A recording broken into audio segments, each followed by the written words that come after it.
Black Star Network is here.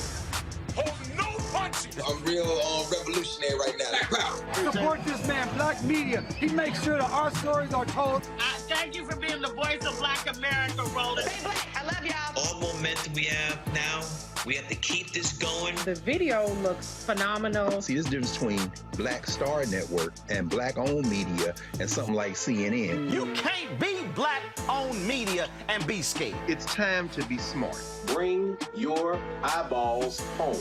You dig?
Hey, folks, today's Wednesday, April 19th, 2023. Coming up on Roland Martin Unfiltered, streaming live on the Black Star Network. Deputies in Jacksonville, Florida are under an internal affairs investigation after stopping and forcibly strip searching a black man on a public road in full view of people, including his family members. I'll talk to the reporter who broke this story about the details of this case. It makes no sense whatsoever. Two Alabama brothers will be charged as adults in the mass shooting that killed 4 people and wounded dozens of others at a Sweet 16 birthday party. We will talk with an Alabama County Commissioner about the startling details of what led up to the tragic incident and how they plan to protect people in the community. Tyre Nichols' mother files a lawsuit against the city of Memphis and members of the police department, $550 million. We'll talk with attorney Ben Crump about this landmark lawsuit. In our Tech Talk segment, artificial intelligence in the workplace is real. It's also changing so many things, and it could be costing millions of people their jobs. We will discuss that and more. It's time to bring the funk on Roland Martin Unfiltered on the Black Star Network. Let's go. He's got it. Whatever the miss, he's on it. Whatever it is, he's got the scoop, the fact, the find. And when it breaks, he's right on time and it's rolling. Best believe he's knowing. Putting it down from sports to news to politics. With entertainment just for kicks, he's rolling.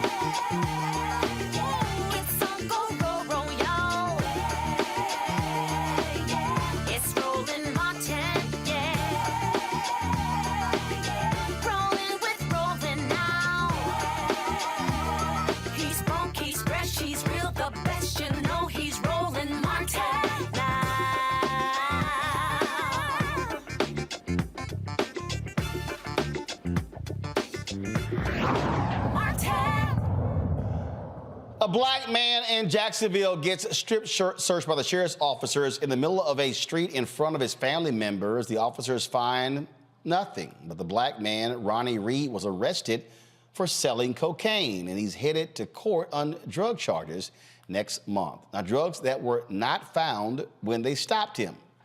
Here's body camera footage of this search.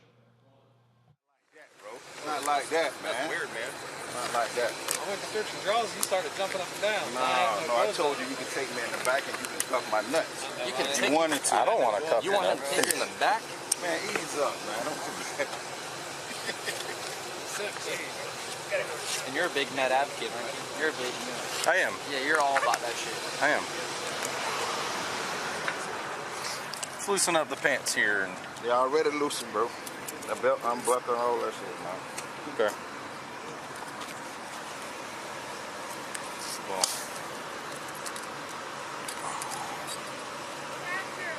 Somebody got a light?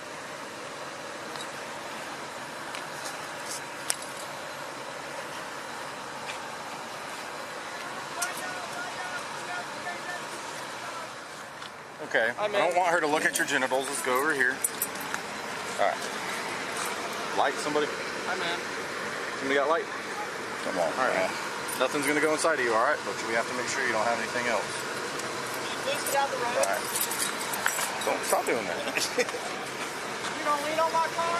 It ain't my car, it's Steve's car, so cool.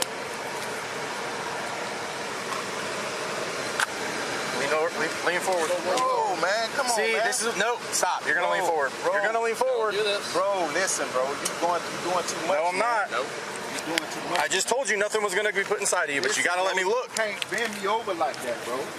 I know my rights. Stop. He's clenching hard. He's got something up there. Man, I ain't clenching nothing. Stop. Put him against the car right there. Please stop. That's up in his ass, probably. I mean, he's clenched so hard. You ain't finna stick your finger in my ass. No, I'm not. You're right. Listen, bro. Yeah, they're gonna do it at the jail. Okay, cool. Let them do it at the jail, bro, because y'all ain't finna stick your finger up my ass, man. I just told you I wasn't, but you unclench your asshole and just let it come out. You can just get the one charge now.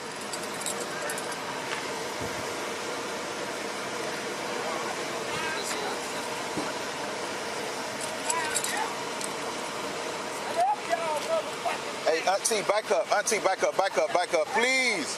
Please go in the yard, Auntie. Please. Please.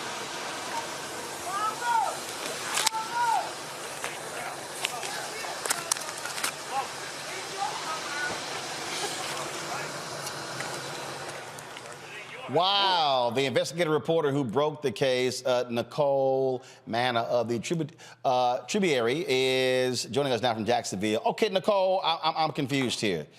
So how is he charged on drugs, but they didn't find any drugs? I mean, we're confused about that too, and that's a question that we have asked the state attorney's office. If you didn't find anything, how could you charge him with this? Why is Ronnie Reed being prosecuted? And they declined to answer our questions because of the ongoing criminal case. So you can hear the cops on the body cam claiming that he was clenching his butt as if he had drugs in his anus, but they didn't recover any drugs.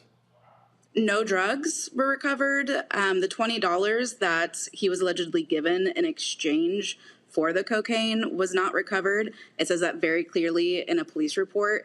You don't see any of that happening in body camera footage. You don't see the recovery of money. You don't see the recovery of drugs. And that's not in the police report either. So no, nothing was found. Is it department policy to literally strip search somebody? Absolutely not. We have reached out to the Jacksonville Sheriff's Office, of course, several times in reporting this story, and they also declined to answer our questions, actually citing that they've now opened an internal affairs investigation because of our questions.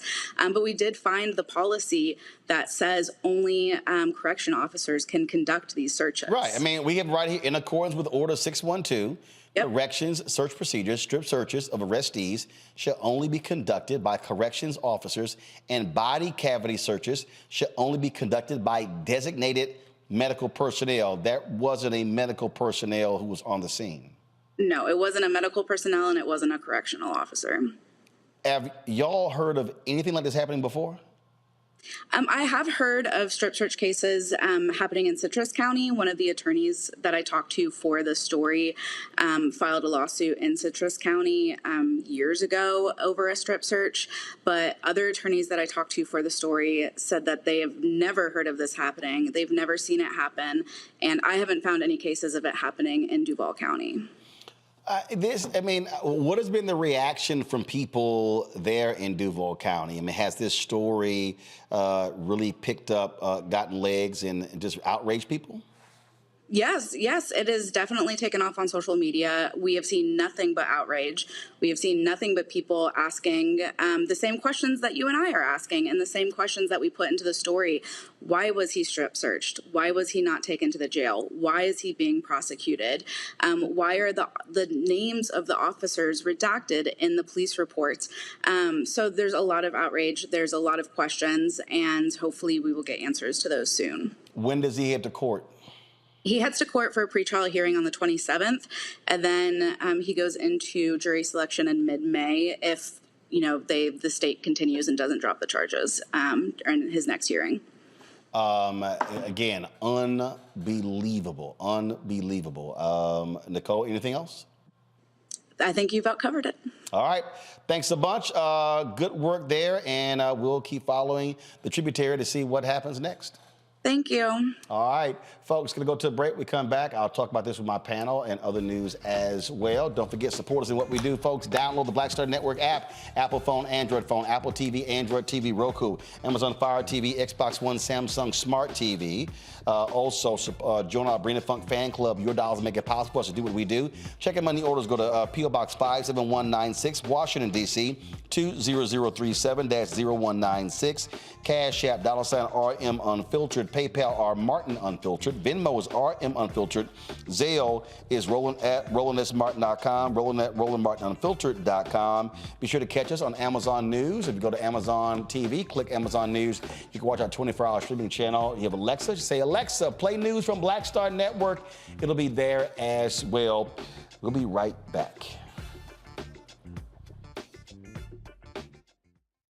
Black Star Network is here. Oh, no punch! I'm real revolutionary right now. Thank you for being the voice of Black America. All momentum we have now, we have to keep this going. The video looks phenomenal. See, there's a difference between Black Star Network and black-owned media and something like CNN. You can't be black-owned media and be scared. It's time to be smart. Bring your eyeballs home. You dig?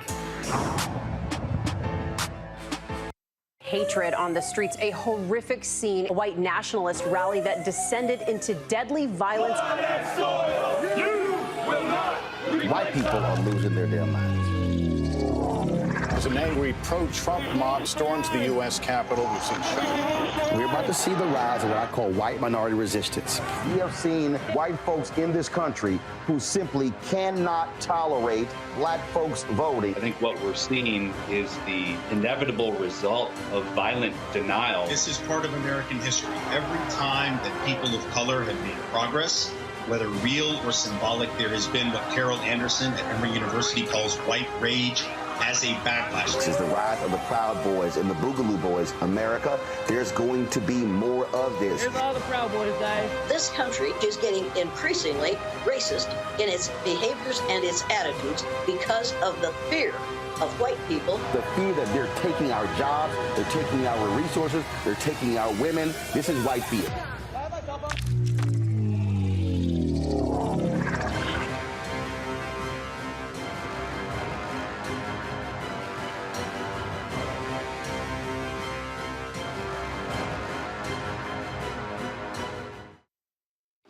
This is Judge Mathis. What's going on, everybody? It's your boy, Mac Wild. Hey, what's up, y'all? It's your boy, Jacob Lattimore, and you're now watching Roland Martin right now.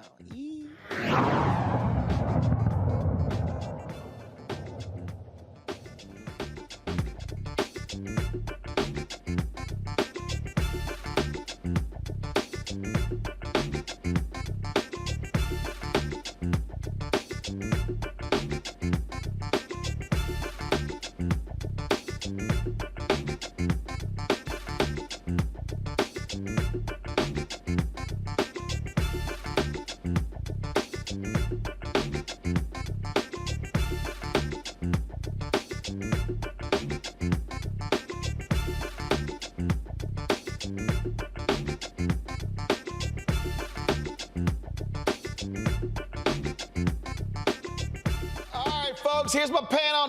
Dr. Larry J. Walker, assistant professor, University of Central Florida.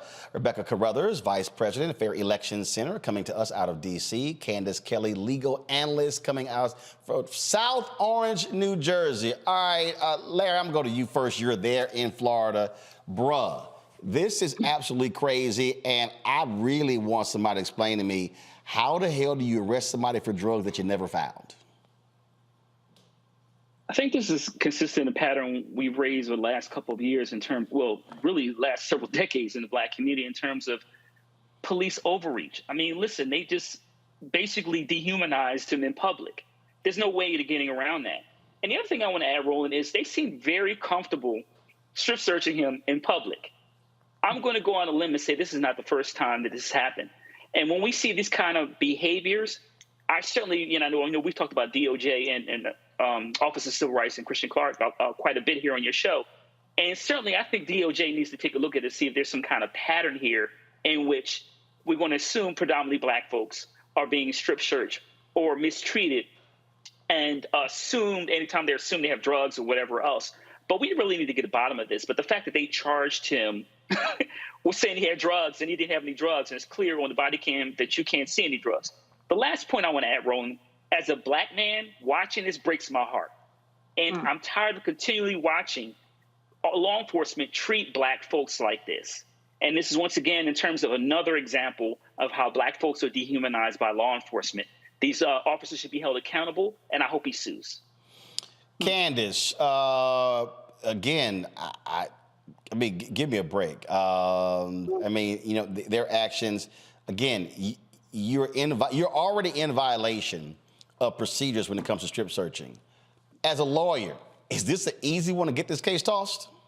Oh, no, not at all. In fact, the fact that they didn't find any drugs really negates their probable cause to begin with. They said they had probable cause to search. If that was the case, they could have brought him back. And what normally happens is you bring them back to the station to get the proper person to do the search. In fact, that happens. There's nothing the matter with that. Not only did they violate his search and seizure rights in terms of the Fourth Amendment, but then we're talking about invasion of privacy. To have somebody be out in the middle of the street in the daylight in front of people, in front of their relatives, and strip down and feel their front, feel their anus, ask them to release themselves, that's an invasion of privacy. Meanwhile, the police officers that were involved in this, their privacy hasn't been invaded because we don't know who they are. All of their names have been redacted from the records. So there has to be some balance in this process. But like the guest said, this couldn't have been the first time because they did this with such ease and with such, normalcy that it seemed like this is something that they have done before. There will come a case out of this. There's no way that this video will not prompt this man to say my rights were violated because it was needless, it was unwarranted, and his rights were violated on many, many different levels. Rebecca.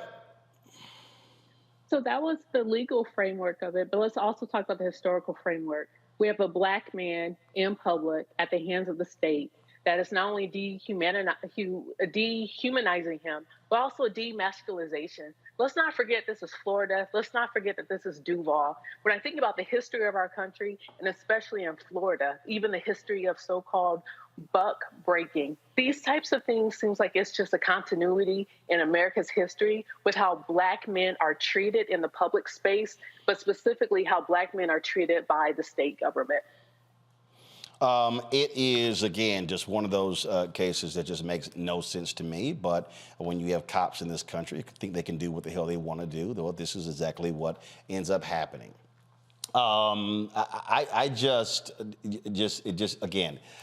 It's sort of ludicrous when you see what happens here. Speaking of ludicrous, folks, in Alabama, 2 teenage brothers will be charged as adults in connection with a shooting that left 4 people dead and 32 injured at a weekend Sweet 16 birthday party in Dadeville. Dadeville is about 60 miles northeast of the state capital, Montgomery. The brothers, 16-year-old Travis and 17-year-old Tyre McCullough from Tuskegee, were taken into custody and charged with reckless murder. 23-year-old Corbin Del Montre Holston, 19-year-old Marcia Emmanuel Collins, 18-year-old Philstavius Dowdell, and 17-year-old Sean Kevia Nicole Smith. All were killed. Other charges are pending. Tallapoosa District Attorney Mike Segrest discussed the victims during a news conference today. Sergeant Jeremy Burkett of the Alabama Law Enforcement Agency says they still need witnesses to what took place. Stay laser focused on this investigation throughout the duration. But again, it's going to take personal courage. It's going to take personal courage of the individuals that were there that night to come forward, come talk to law enforcement, tell the truth. We need that information. Okay? When we talk about the victims, it's not just the 28 injured and 32 dead. There were so many kids in this venue, and what they saw, they're victims in this. Their families are victims of this, and the ripple effect of this, it's kind of like a wave rolling across Lake Martin, but that ripple didn't stop when it hit the banks. There are other communities involved. There are kids from Reeltown here. One of the ones in critical condition had gone to the prom that night in Reeltown. There's kids from Tallahassee, kids from Booker T. W., kids from Alexander City. We haven't even identified possibly, where all some of these kids came from. And it's a traumatic thing for them. But one of the victims that wasn't injured is Lexi Dowdell. It's Lexi's 16th birthday party, Sweet 16. There's an uncut cake and unburnt 16 candles that never got lit. Lexi's brother was one of the victims. On her 16th birthday party, she knelt by her brother as he took his last breath. That's what we're dealing with here. Those are what these victims went through. Joining us now is T.C. Coley Jr., Tallapoosa County Commissioner from Alexander City, Alabama. Can you tell us what happened here? I mean, this is a birthday party. Yeah, it's a birthday party, and unfortunately, with the types of things you deal with in today's society, with the level of different youth organizations, with so many people are focused on aggressive solutions to problems, that I think that probably some type of personal beef turned into a tragedy.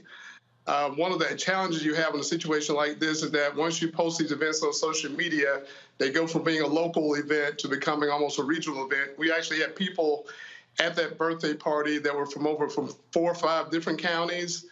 And as a result of that, you end up with all sorts of different individuals showing up at what should be just a simple local birthday party. And I believe some issues that may have been attached to another community rolled over and became a deadly tragedy in ours. So, and again, it's interesting that you say that, because I was remarking when we first did this story what took place. There was a party in a neighborhood where I lived in the Dallas area. And all of a sudden it swelled to a large crowd, and the police said that a flyer had gotten passed around at the school about this party. And the first thing I said was, I remember when this thing happened, I said to the cops, were the parents there? Because I know how I grew up. Ain't nobody rolling to our house that wasn't invited. Sure. And so again, this was a Sweet 16 party. Was it in the daytime? Was it at nighttime? Were parents there? Was it only young people? What were those circumstances? Sure. My understanding of the facts relating to the event is that the event took place in the later hours of Saturday evening. It was not at a residence. It was actually at a facility in downtown Dadeville, Alabama. It was, I think, basically it was a small business owner that made the facility available to the family for this particular activity. and it just kept getting larger and larger and larger. According to several conversations I had, there was at one point during the event, the party was stopped, and the statement was made, if you're here and you have a firearm or a weapon, you need to leave. And no one apparently left the event at that time. But there were some adults present, and probably it might have been better at the point at which they were suspicious of weapons, that maybe they should have shut the party down or what have you. But again, sometimes some parties are just way beyond the control of parents with just limited resources. I think looking back, they may have benefited from having some type of security on site and that type of thing. The deceased, obviously, you had one person was going to be a musician, one person was a star athlete. I mean, when you just think about this, I mean, these are just young lives snuffed out, and now you got two individuals. We're talking about Alabama and what they are now facing when it comes to murder. Well, actually, I should update you that there has been a third suspect arrested late this afternoon. At approximately 3 p.m. or so, there was a suspect arrested in Auburn, Alabama. So at this point, there's at least 3 suspects that have been arrested, and I feel comfortable based on this information I've heard, there are more arrests that are imminent. Really? So did they believe that there were multiple folks involved in this shooting? Yes. I think what's happening here is that the law enforcement is being very quiet on what they're saying because they're being very diligent, very disciplined in how they're going about identifying the perpetrators, making sure that they follow all the leads appropriately, that they're not scaring anyone off. So there's probably very active efforts right now to continue to arrest more individuals that are associated directly or indirectly with this tragedy. Man, it is just beyond sad. Have you communicated with the family members of the deceased, these 4 people who have been killed? Sure. I have not communicated with them directly. I know we've had several of our state, local, and other agencies that have communicated with them directly. As someone who did not have a direct personal relationship with the families, I'm not just going to be one that's going to come in here and pile on with more. I mean, they're dealing with enough sorry for your loss and that kind of thing. And I just think that right now, the people that need to be talking with the families that can actually provide them with support, with resources and that type of thing, are talking with them directly. What we've been focused on primarily is the things that we can do to support law enforcement in their efforts to capture children. I also personally been focused on supporting some of the other elected officials in the community that have direct relationships with the family and giving them the resources they need to be there for their constituents. Certainly a sad story all the way around. Commissioner Coley, we appreciate it. Thanks a lot.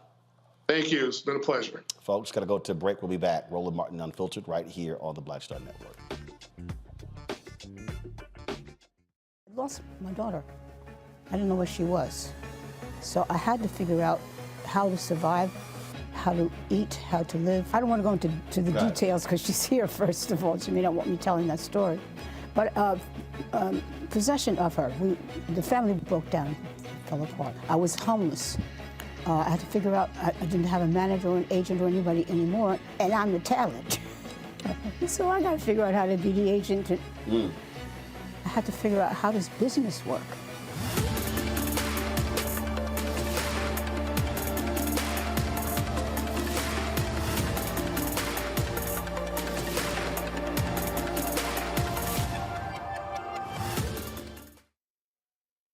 Hi, I'm Dr. Jackie Hood-Martin, and I have a question for you. Ever feel as if your life is teetering and the weight and pressure of the world is consistently on your shoulders? Well, let me tell you, living a balanced life isn't easy. Join me each Tuesday on Black Star Network for A Balanced Life with Dr. Jackie.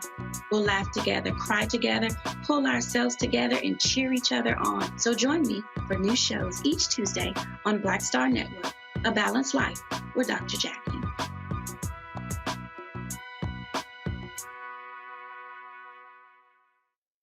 Hi, this is Essence Atkins. Hey, I'm Deion Cole from Blackish. Hey everybody, this is your man Fred Hammond, and you're watching Roland Martin, my man, Unfiltered.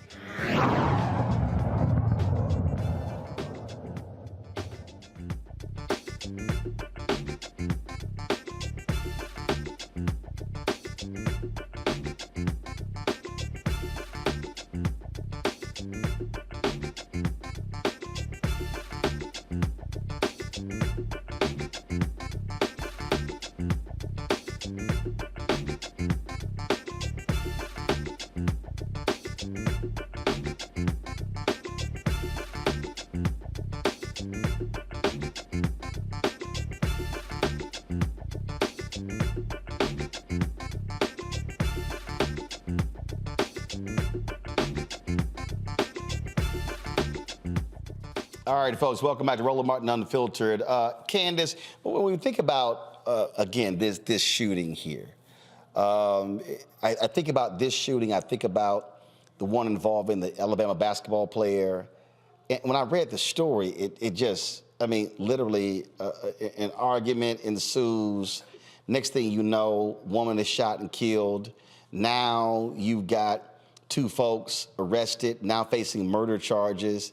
And this is just one of those things that I just think back again to how, and again, I'm not passing judgment on anyone's parents or adults, but this is where, for me, it's like, yo, everybody ain't gonna be allowed into a place. And I'm gonna shut something down before I let this thing sort of get out of control. And we see exactly what happened here. I mean, 4 people are dead. This is a birthday party. Yeah, and as I made the point at the press conference, the candles weren't even blown out. This party didn't even really get off and running. And as you mentioned, you know, do the parents maybe bear, I'm not saying the full responsibility, but when we look at the mother, she said that she heard there was a gun. She asked everybody there, whoever you are, if you have a gun, you have to go, and nobody moved. So maybe she did do her due diligence. When we look at these kids, they have become so comfortable with guns, getting guns, shooting guns, hearing gun stories, playing games where they have guns all day for hours. They are desensitized to what guns really mean in real life, because they spend so much time online, that we hear so many headlines, and they don't understand that it is real. These are 2 people, and maybe 3 now who might be charged, that are going to go to jail. But I think that one of the things that we do have to keep in mind, and this is something that was important at the press conference that was brought up, is that this is going to be a process, and that they need people to step up and take charge and give them information. They want to hear from every single person at that party. And they made it clear to the public that they wanted them to be patient. If they had questions for them as police officers, they may not be able to answer them because they don't want the process interrupted. And I think that was a key takeaway from what was said today. But as you said, back in the day when we had a party, we did not worry about this stuff. There weren't all these levels of concern having to do with violence the way that it's going on today. But this is an indicator that parents who are out there who are having parties, and what was interesting, I thought, was this was not a house party. You know, a house party, a lot of people descend upon. Normally when you have a party at a facility, there's normally more kind of guidelines and rules of engagement in terms of getting in, but it's happening everywhere. It doesn't matter where you are. You are not safe. And as a parent, as you said, it would be incumbent upon you to check people at the door. Because if you don't, things like this will happen because these kids believe that they have the right to do anything, including carrying a gun and injuring 32 people and killing 4. The point that Candace makes there, Rebecca, is a correct one. I mean, you literally are dealing with folks today who just do not care. I mean, the culture that we're living in. I mean, look, the story that happened just in Texas, 4 elite cheerleaders, woman comes out, she accidentally gets into the wrong car. Gets out, gets in the car, guy comes up to the car, she says, "I'm so sorry, my bad, I thought it was my friend's car, I got into the wrong car," apologetic. Dude just starts firing. He just starts shooting. Now he's arrested. And then we talk about Alabama. What did Governor Kay Ivey do? Sign into law allowing people to have pistols, no need for a permit. No need for a permit. We're seeing the same thing happen in every single one of these states. And all these Republicans, and I'm going to go political here, all these Republicans love talking about back to blue and law enforcement. Yet who are the people who are against these new gun laws? Sheriffs, police chiefs. And it's like, oh, what the hell? Let's just let everybody be able just to get a gun without a permit. And we ain't even talking about the people who have guns who don't even care about a permit, but they're making it now the law. Let's just arm everybody. So I want to be very careful here and show the family some grace because we are still waiting for more details to be made public. The reason why I say that, we have to remember this town of Dadeville is about 3,000 people. On average, they have no more than 20 violent crimes that happen in that town. And violent crimes isn't just murder, but also can include sexual assault and other crimes, like that as well. And so it may not have been predictable to this family to think that they would have to hire security guards for a Sweet 16 party. Once again, this is a town of 3,000. One of the things that the commissioner talked about is that this event went on social media, and there were folks, there were kids, there was young people, there were other teenagers that might have come from regionally from the area and not just from the town of Dadeville.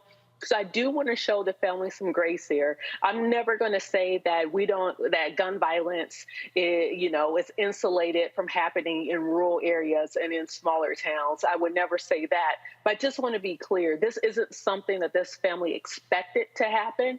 And put yourself in this mother's shoes. If there is a party and you're hearing that there's rumors that there might be some type of weapons, and you start to ask questions, if everyone's like, no, we don't know what you're talking about, what do you expect a parent to do in that situation?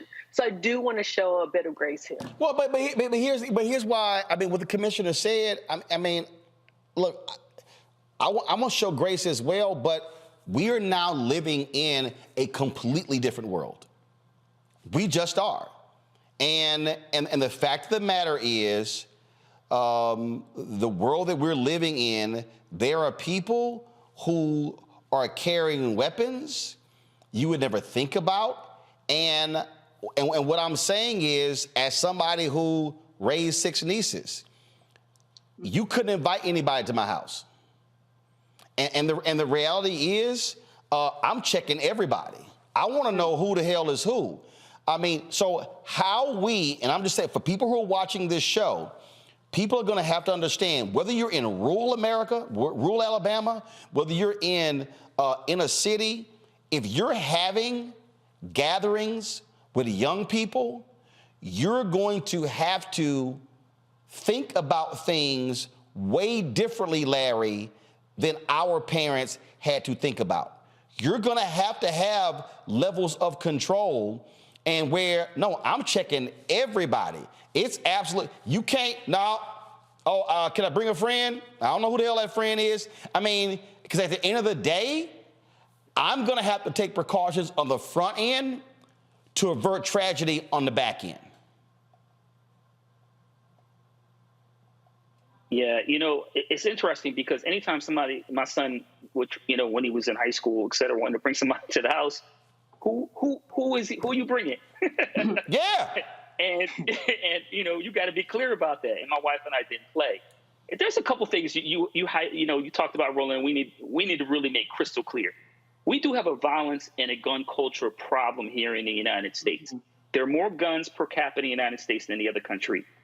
The United States outpaces every other country when it comes to these mass shootings and killings. It's not even close. I think the other point you highlighted, Roland, in terms of what we're seeing in Republican-dominated legislators throughout the country, we just saw where I'm at in the state of Florida. The governor very quietly signed a permitless bill that will take effect July 1st. We've already a state that have already dealt with mass shootings, Pulse nightclub, et cetera. And we just saw in Tennessee within the last 24, 36 hours that they passed a bill to exempt the gun manufacturers. Yep. So we really need to have a conversation about an intersection of politics, violence, and guns in the United States. My heart goes out to the families who've been, impacted by this shooting. But we really need to have comprehensive gun reform at the federal and state level. I just think that, again, this is a cautionary tale for a lot. And it's not just this story. Again, it's not just, there have been a lot of other stories that we've actually covered as well. And this is literally something, Candace, that as we're thinking about as parents, as aunts and uncles, as when it comes to get-togethers, in terms of just how we think. Look. When my grandmother was alive, first of all, we lived 8 blocks from my grandmother and grandfather. Mm-hmm. And our family got together every single Sunday. I had a couple of family members like, yo, these cats were selling drugs. Okay? Okay? A lot of our families are like that. So I remember we go to the house, and, you know, everybody in the family greets. I walk up to both of them, give them a hug, pat their ass down. And there you go. Hold on. Man, what you doing? I said, let me explain something to you. I said, I ain't gonna have your ass involved in some bullshit that nobody here is involved in, and then somebody decides to come shoot up this house because of your ass. I said, so let me be real. And I didn't care. Now I know somebody who's watching, they probably like, damn, bro, that's cold. But what did I just say? Your actions, and I literally said, your actions, no, Doc, are not going to have a negative impact on my grandmother and my aunts and uncles and all of us. And Kat looked at me like I was straight up like crazy, and I was like, no. And so the reason I'm saying that, and again, I absolutely feel for these families. What I am saying is we literally are going to have to change how we operate in terms of our get-togethers and birthday parties, because if my niece, I'll be like, yo, looks like Larry, who is that? Who is that? No, you can't bring folk we don't know, because you don't know about personal beefs. You don't know if it's some places where you got gang situation going on, whatever. You have to make decisions. And I hate that we have to do this because it's an innocent Sweet 16 party. Yeah. But we are seeing a lot of tragedies like this, and then we are crying and mourning on the back end. And unfortunately, you just have to operate and do things differently than you normally would in the past. We do. You know, we can take a lesson from how we treat people who host others and kids are underage and they're drinking. When they leave, they have an accident, and even if they're, or a bar, right? Their responsibility when you are hosting someone, you are still responsible because you are giving that person the alcohol and they're underage in your building or in your house or in your party. So that responsibility, I think we can look at that as a comparison as to where we might be going. Now, some people might say, well, that's interruptive. I can't police everybody that comes into the house. That would interrupt the flow of the party. How can everybody have fun when I'm over here questioning and Googling everyone and asking for ID? Well, if you want your people to live, and if somebody especially looks suspect and you don't know who they are, there's no connections, I think that it is worth it. We have seen enough cases where you can take on that responsibility. You already have the responsibility of determining how much they can and cannot drink. It's just another responsibility, I think, that you ultimately have to take on. You know, Rebecca, someone posted in our chat room, talked about, parks and things like that. And again, I remember growing up and we had family gatherings. In the park, but I also remember one time when some things stopped, because I remember we had a family get together and we were leaving the pool, and these two guys decided to, they wanted to try to rough up my brother, and I'm telling you right now, I grabbed the baseball bat and I walked over, and I'm telling you right now, had that continued, somebody would have got crushed in the head. Now, after that, we didn't have a lot of gatherings there, because what we decided as a family was we're going to be operating in places that we completely control. And so what I am saying to people who are watching and listening to us right now, I was just in Chicago. For a book signing.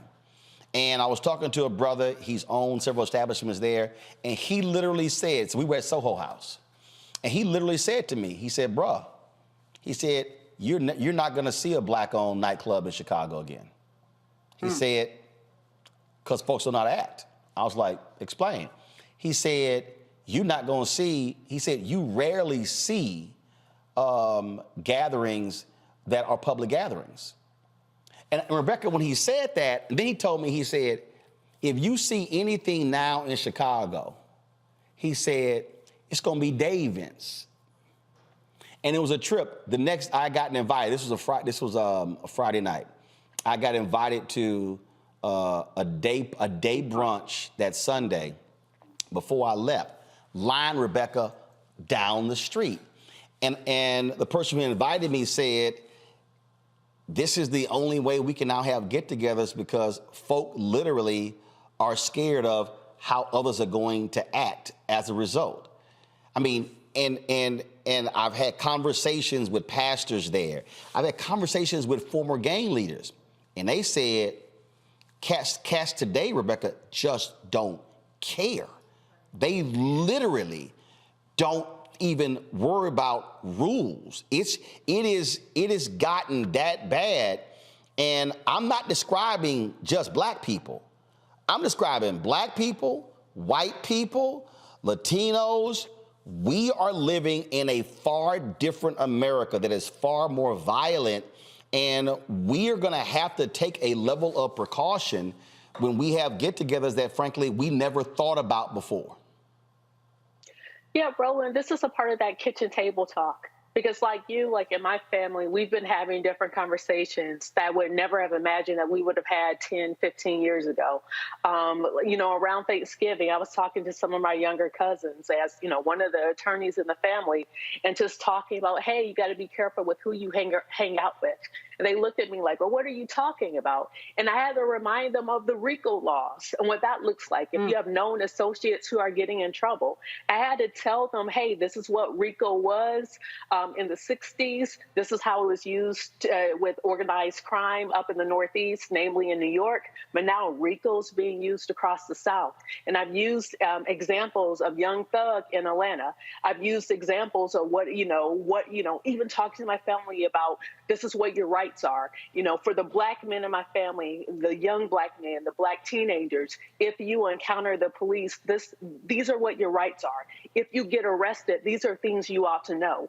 Do know that the Supreme Court just upheld in 2021 that the police have a constitutional right to lie to you when you're in custody. The only people they can't lie to is your attorney and record. So I've been having to have those kitchen table talks with some of my family members, not just the black males, but all of my family. So Roland, I would even encourage you, maybe this is a kitchen table talk or a town hall to talk about what does it look like to be black and to protect your family in 2023 in America. Not just protect your family when it comes to law enforcement, but just to do those normal everyday things that we've taken for granted. The ability to go out to the park and not worry about being shot. The ability to go to a Sweet 16 party and not worry about something bad happen. The ability, even in Washington, D.C., to go to a funeral and not be at risk for someone shooting up the funeral. So I think this is a larger conversation that we need to talk about as a community, a kitchen table talk, but figure out how do we make sure we keep our families safe. Because, Larry, the reality is we want to have fun. We want to do things that are enjoyable. We want to be able to fellowship.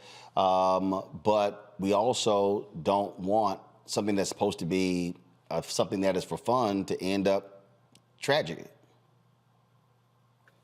You want to just kind of live and let live. And just, like you said, particularly the tragedy of a Sweet 16 party, and obviously even the two individuals that have been arrested, these are all young people. These are all teenagers. So, and you showed the map, and then you talked about all the individuals who were invited to this party, and you heard the officer describe all the lives impacted. You're talking about a wide swath of that region there, individuals who were at that party or know someone who was at that party. But I think, Roland, your point is right in terms of, we talked earlier about who's invited, who's coming to the party if you have an event like that. But also, how do we, in a society that, like I said, go back to the point I made earlier about there's such a proliferation of guns, how do you have fun? Because you talk about the white party. And listen, the reality is in America, you're not safe anywhere. And that's tragic.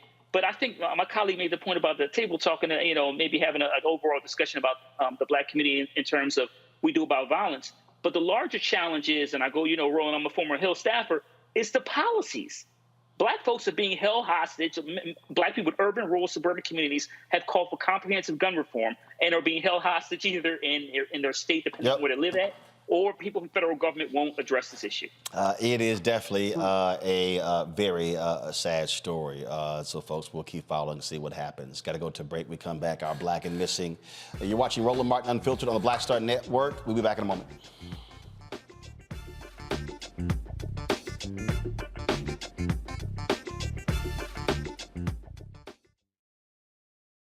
When you talk about blackness and what happens in black culture, we're about covering these things that matter to us, speaking to our issues and concerns. This is a genuine people-powered movement. There's a lot of stuff that we're not getting. You get it.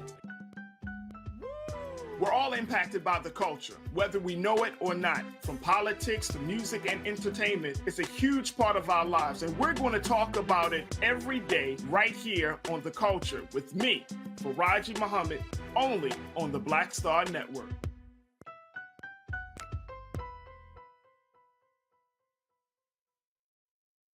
When you talk about blackness and what happens in black culture, we're about covering these things that matter to us, speaking to our issues and concerns. This is a genuine people-powered movement. There's a lot of stuff that we're not getting. You get it, and you spread the word. We wish to plead our own cause.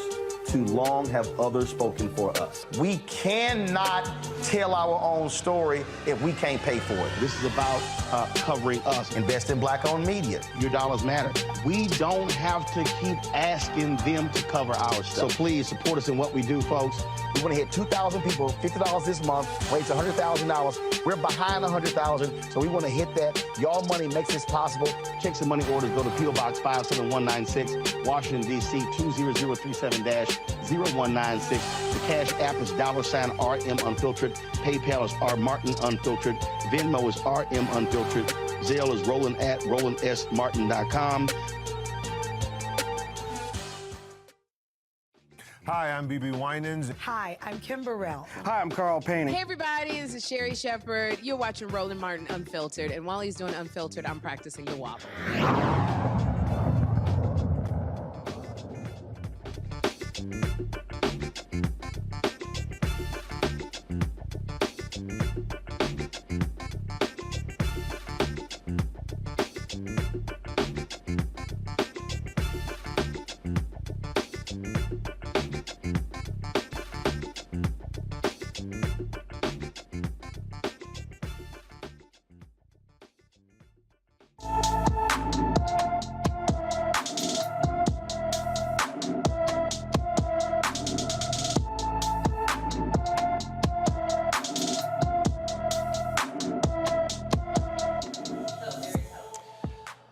All right, folks, our Black and Missing.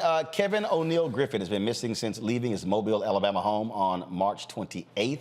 The 15-year-old is 5 feet 9 inches tall, weighs 150 pounds, with black hair and brown eyes. Anyone with information about Kevin O'Neill Griffin should call the Mobile, Alabama Police Department at 251-208-7211, 251-208-7211. California's Ebony Alert legislation, or SB 673, has passed the Senate Public Safety Committee with a unanimous bipartisan vote. The bill would create an Ebony Alert notification system to address the lack of attention and resources given to black children and young black women who are missing in California. We had the bill's author, State Senator Stephen Bradford, on Monday's show discussing this measure, explain how this bill would be an effective tool in investigating missing black youth or young black women between the ages of 12 and 25. According to the Black and Missing Foundation, 38% of children reported missing in the U.S. are black. The population of the U.S. is only 14% black. Black children are disproportionately classified as runaways compared to their white counterparts who are classified as missing. Therefore, many black children do not receive the Amber Alert. The bill now moves to the California Senate Appropriations Committee, and this is one of those things that really is important, Rebecca, and it just shows you again what happens when you're dealing with systemic racism in terms of how black children and black women are treated. Well, I was looking at some of the comments in the chat, and something that I keep seeing repeated tonight is that oftentimes Black folks still aren't treated as human. We're not viewed as a full value. We're not viewed, much less as Americans, but we're not viewed as fully human. And so if that's the lens that this society views us in, then when our children go missing, when our people go missing, we're largely invisible, which is unfortunately why you have to have this Black and Missing segment. Candace? Well, it just reminds me of the fact that, as you said, the system has been set up for Black women to fail in terms of this type of thing. We're not recognized. We're not whole. And when this does happen, when somebody does go missing, they're considered runaways. They're considered somebody who doesn't really have a family unit enough to be regarded, where they need to even be looked at. When we look at Black women, the statistics that you have given are ridiculous in terms of the number of females in that age range that are in America and the ones that are actually abducted.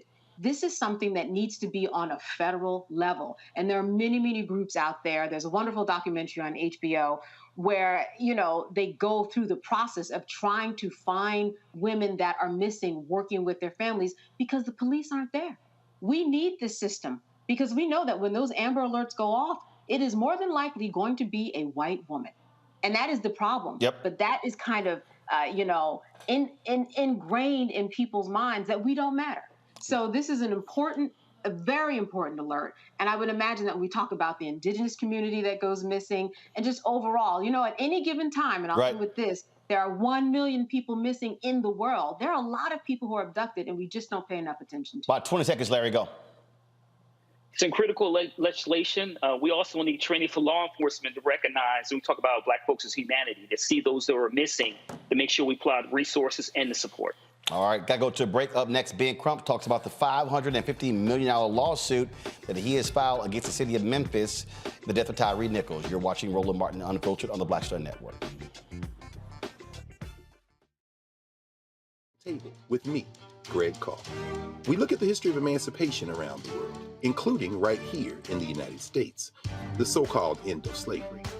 Trust me, it's a history lesson that bears no resemblance to what you learned in school. Professor Chris Manjapra, author, scholar, amazing teacher, joins us to talk about his latest book, Black Ghost of Empire, The Death of Slavery and the Failure of Emancipation. He explains why the end of slavery was no end at all, but instead a collection of laws and policies designed to preserve the status quo of racial oppression. The real problem is that the problems that slavery invented have continued over time. And what reparations are really about is saying, how do we really transform society, right? And stop racial violence, which is so endemic. What we need to do about it on the next installment of The Black Table, right here on the Black Star Network.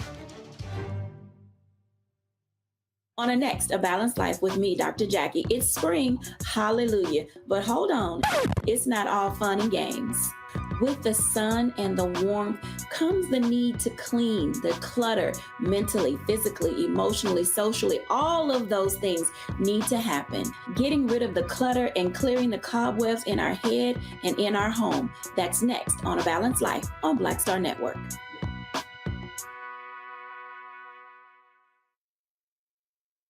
Ha ha ha ha ha ha ha ha yeah. Hey, I'm Antonique Smith. What up, Lana Well, and you are watching Roland Martin Unfiltered.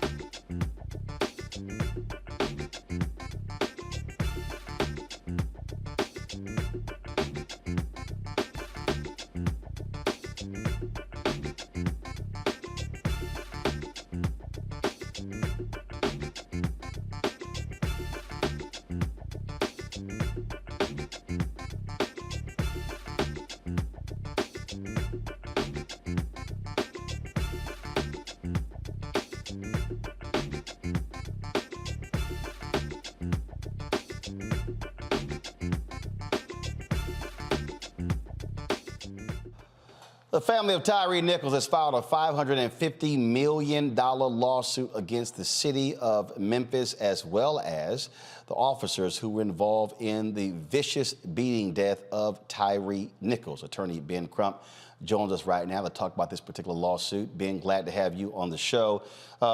This is obviously a huge lawsuit. You filed other lawsuits before. I don't know if one was this size. Are you on mute? Can you hear me? There we go. Now we got you. Okay. Roland, it was intentional.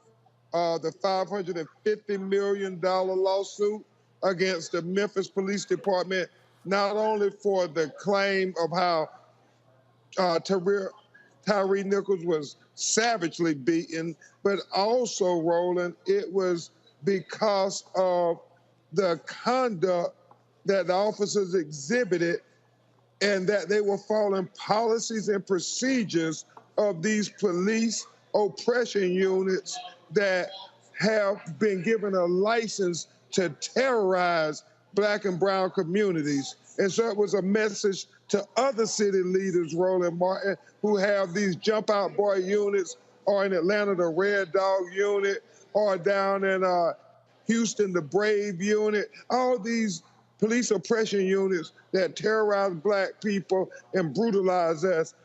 If something happens and you don't get rid of these units, then we're coming to your city next. That was the message we are sending. You know, Ben, whatever we have you on, I love these people hop in these chat rooms and I see other comments and they go, Ben Crump, he's never won a case. And I have to explain to these people, you're not the prosecutor. And the reality is the only recourse families really have to get justice when, of course, the legal system doesn't do anything is filing civil lawsuits or going after these cities and counties, and you typically are having settlements. What people also don't realize is that what y'all are also doing is building in changes to city practices, procedures, and laws, like in the Breonna Taylor case. So it's not just a monetary thing, it's also trying to change the system so the next family is not impacted in the same way. Exactly, Roland. And we don't control the criminal prosecution.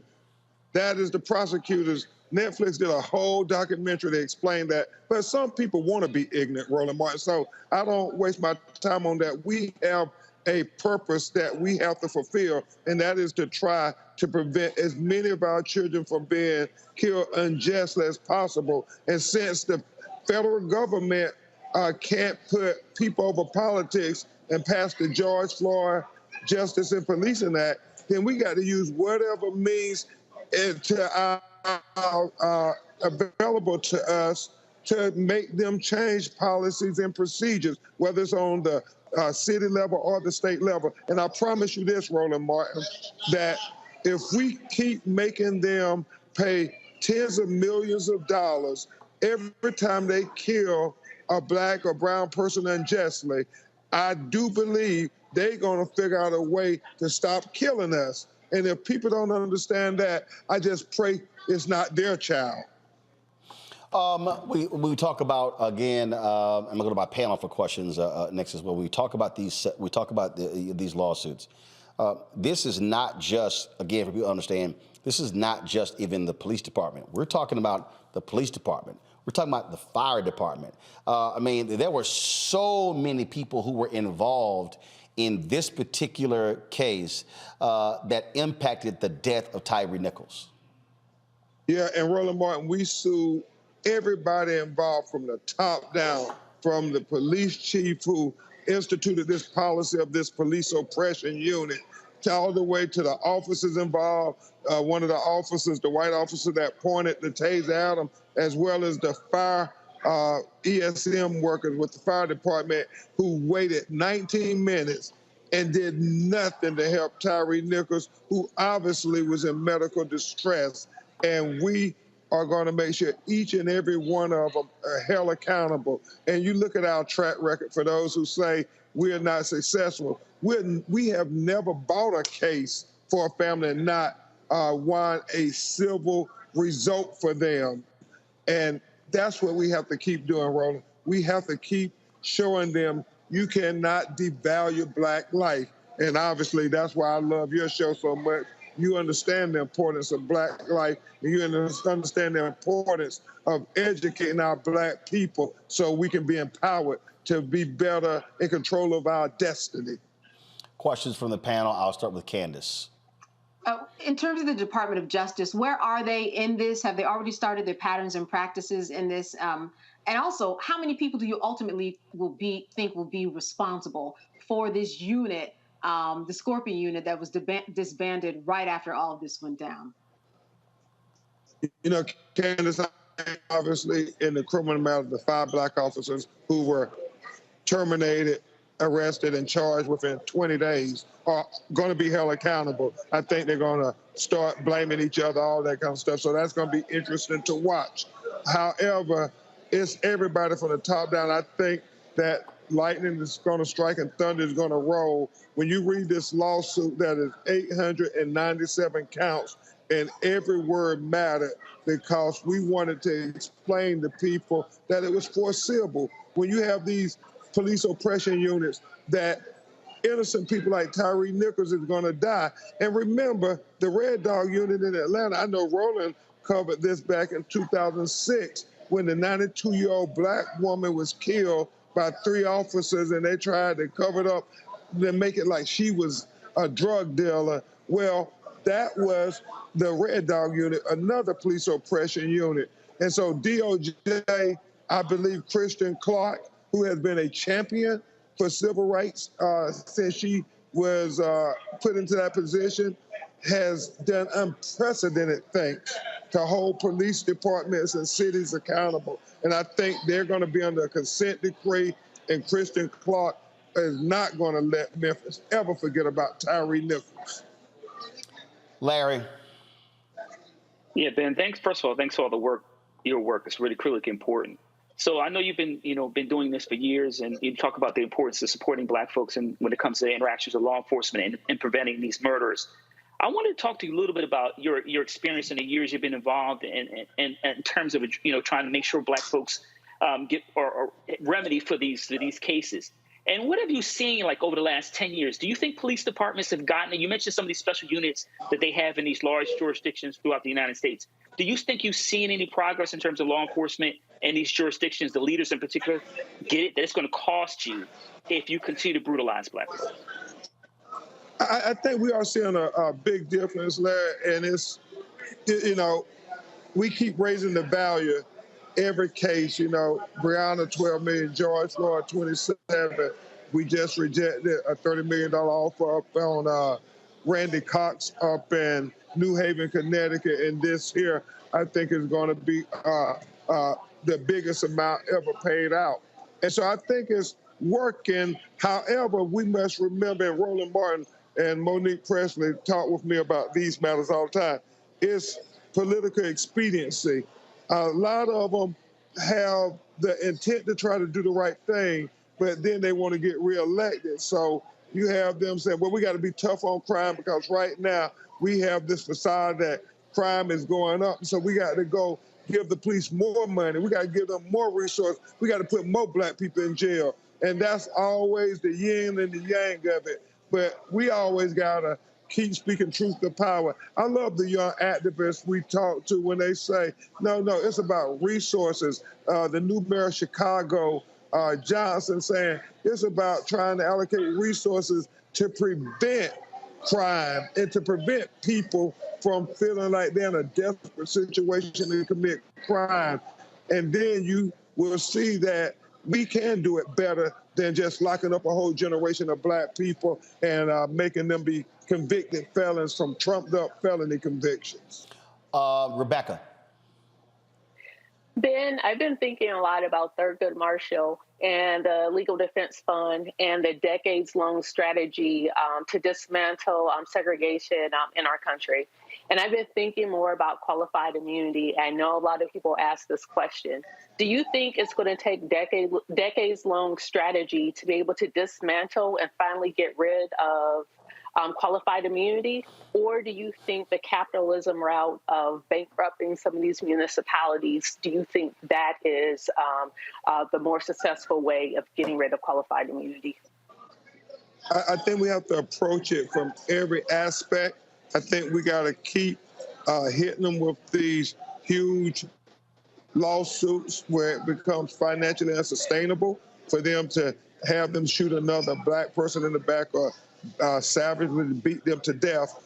But then I also think we got to be trying to lobby and engage the political process, because just like they said, blacks would never vote in the South. Well, we didn't give up. We kept understanding that without struggle, we can make no progress, as Frederick Douglass often said. And so we have to continue to celebrate the struggle. You know, let's don't get deterred from the struggle. If we're struggling, that means we're progressing, because that's what progress is, to say, no, just because you did this here, you don't get to win. You don't get to control our destiny. You don't get to dictate the world we're going to leave our children. We're going to fight for that. And the last thing I'll say is this. We're in Memphis, Tennessee, and there was intentional rolling while we said $550 million, because it was the 55th year of the anniversary of Dr. King's assassination in this city of Memphis, Tennessee. And Dr. King said, the law can't make a man love me, but it can make that man not lynch me. He also said that the law can't legislate the heart, but he said the law can restrain the heartless. And he said what we're really saying is we need the law to pass legislation to be able to restrain these heartless individuals who commit these atrocities of injustice against black people. So I believe, like Roland Martin said, we're going to get a big settlement, but I would be ashamed if we didn't get policy change too in the tragic killing of Tyre Nichols. And so, you know, I watch Roland's show to get ideals to help us go fight in the courtroom and in the legislative halls, in the court of public opinion. So I welcome all your strategic ideas too, Queen, of how we're going to win this battle and not let the enemies of equality win. Absolutely. Ben Crump, we appreciate it, man. Thank you so very much. Love you, brother, and love you for that other thing with Ralph. Yes, Thank sir. you. Yes, sir. We'll chat soon. Folks, got to go to a break. We'll be back. Roland Martin Unfiltered on the Black Star Network. Download the app, Apple phone, Apple TV, Android TV, Roku, Amazon Fire TV, Xbox One, Samsung Smart TV. You can also support us by joining our Bring the Funk fan club. Send your chicken money orders to P.O. Box 57196, Washington, D.C., 20037-0196. Cash App, $RM Unfiltered. PayPal, R Martin Unfiltered. Venmo is RM Unfiltered. Zelle is Roland at RolandSMartin.com. Roland at RolandMartinUnfiltered.com. We'll be right back.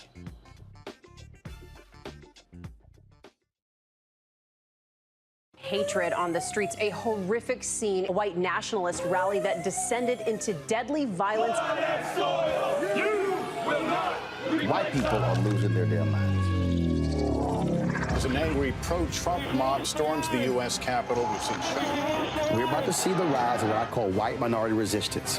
We have seen white folks in this country who simply cannot tolerate black folks voting. I think what we're seeing is the inevitable result of violent denial. This is part of American history. Every time that people of color have made progress, whether real or symbolic, there has been what Carol Anderson at Emory University calls white rage as a backlash. This is the rise of the Proud Boys and the Boogaloo Boys. America, there's going to be more of this. Here's all the Proud Boys, guys. This country is getting increasingly racist in its behaviors and its attitudes because of the fear of white people. The fear that they're taking our jobs, they're taking our resources, they're taking our women. This is white fear.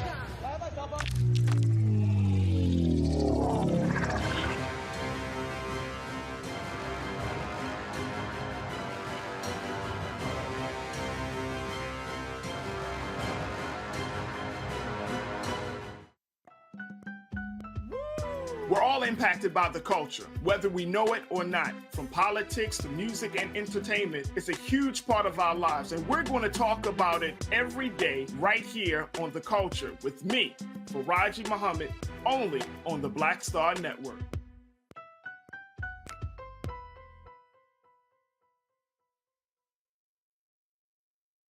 What's up, what's up? I'm Dr. Ricky Dillard, the choir master. Hi, I'm Amber Stevens-West from The Carmichael Show. Hi, my name is LaToya Luckett, and you're watching Roland Martin Unfiltered.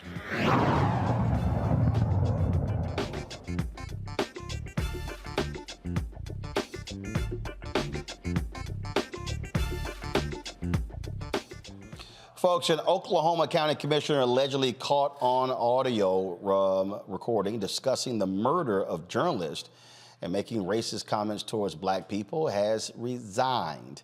McCurtain County District 2 Commissioner Mark Jennings reportedly made the remarks with McCurtain County Sheriff's Office members following a March council meeting. Following the release, Oklahoma Governor Kevin Stitt called for the resignation of county officials. Jennings subsequently handed in a handwritten letter confirming his immediate resignation. Quote, effective immediately, I, Mark Jennings, resign as McCurtain County District No. 2 Commissioner. I will release a formal statement shortly regarding the recent events in our county. You know, this thing here has gotten lots of attention, Larry, and rightfully so, because a newspaper, they left a tape recorder back because they feared that these county officials were meeting in violation of state law. Well, we now know what they were actually talking about. Yeah, so they left the recording behind and found out that they're Klansmen. So first of all, I'm glad that the reporter left the recording device behind and to capture these horrific comments.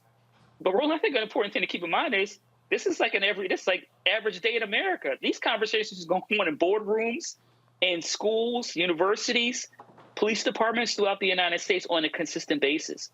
I'm glad he resigned. I'm glad the governor called on him to resign. And the comments, listen to the recording, is chilling because, he's talking about lynching black folks, think about back in the day, reminiscing. And also, like I said, the way he described, getting a hitman for some of these reporters.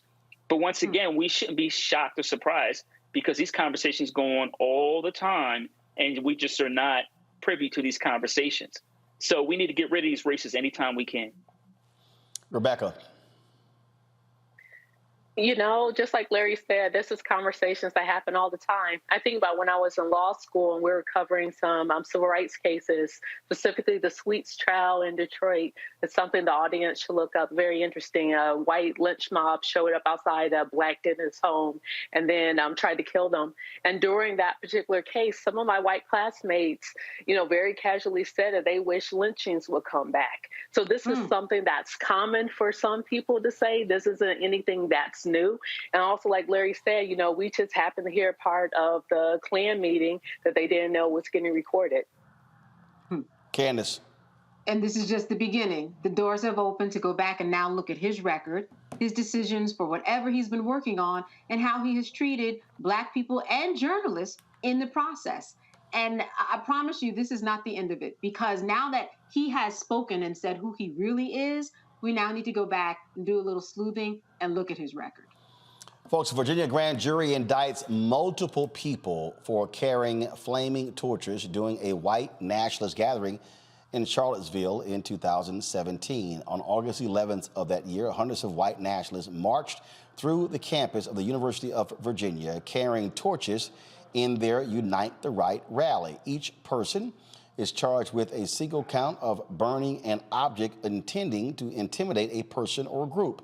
They're facing up to 5 years in prison. The number of people indicted has not been released. Some people will say, Rebecca, this is overkill. No, we know with the chants. We know the racist chants were coming out of their mouth, and they absolutely were trying to intimidate folks. Absolutely. So it's really interesting hearing people try to talk about this that happened in front of our eyes. We see video recordings of it, and they're trying to make it seem like what we saw isn't what really happened. These are the same type of people who think that the insurrection that happened in January 6th really didn't happen. It was just a group of tourists. So there are certain people in this country, they're just not going to believe that fat meat is greasy, and it is what it is. So we have to figure out ways to make sure that we're protecting folks, because we're going to continue to see things like this happen in 2023 and beyond. That's where society is right now, and we do have to pay attention to it. Look, these folks need to be held accountable for what they were involved in, Candace, pure and simple. Absolutely. I mean, if you strike a match in someone's face, that's an assault. So by all of these men going through Charlottesville, Virginia with torches in everybody's face, that's why they were charged the way they were. And it's just really indicative of how we kind of think about the justice system and how quickly it must work, because we're talking about 5 or 6 years ago, and sometimes it works very slowly, but sometimes it does work out. And I think that this is a good day for folks to recognize that don't sleep on justice all the time. It was a long time coming, but something did happen, and it should have happened, because all of these people were at fault, not just for inciting the violence, but for being a part of the violence that ultimately killed someone. Larry. So I think it's important to connect the last story with this story, and his idea about these could be folks that you could be working with or around, or your neighbor, or someone you see at the mall.